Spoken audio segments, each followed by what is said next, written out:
Welcome back. Candidates in Omaha's congressional race have worked hard on the campaign trail, hoping to lock in voters and get them to the polls today.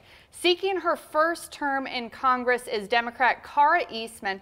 She's looking to unseat Republican Don Bacon, and she's joining us today in studio. Thank you so much for joining us. Thanks for having me. So first of all, what is the main thing that makes you different from your opponent?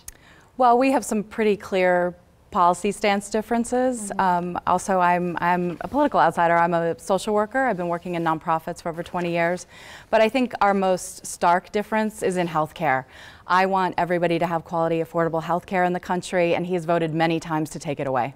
And we were talking during the break, you know, this has been a long stretch for you. What have you been doing the last couple of days?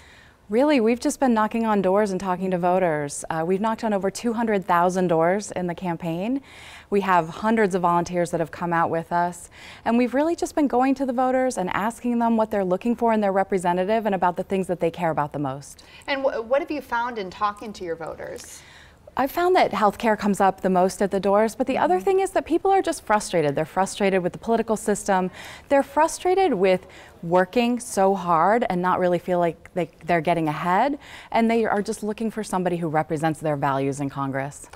You have a bit of a background in nonprofits. How would that help you in Congress?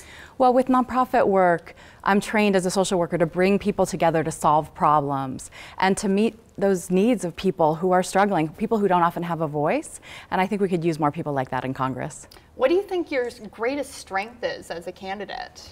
Well, I'm used to getting things done and rolling up my sleeve and getting things done, even when it's really hard. And so I think that that's where we could use a little bit of help in Washington, D.C. Now, you've had a long campaign. What have you learned from all of this in this time?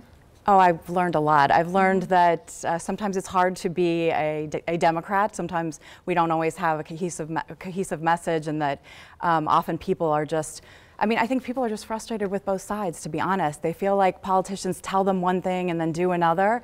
And I've just learned that by being myself and going out and talking to people at their doors, we can gather enthusiasm and gain momentum in a way that we haven't seen in this district before. Now we've seen a lot of ads, but I want to know what's something that maybe our viewers don't know about you.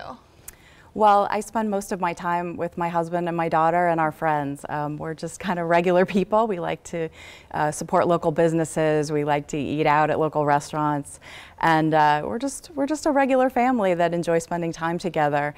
But we're all really passionate about some important social issues, and right now I think as a family we're just concerned about the direction that our country's headed in. All right, Kara Eastman, thank you so much for joining us. Now later in the show we'll be sitting down with Eastman's opponent, Republican Congressman Don Bacon, and you can learn more about the candidates in District 2's congressional race by checking out our website that you see right there at 3newsnow.com.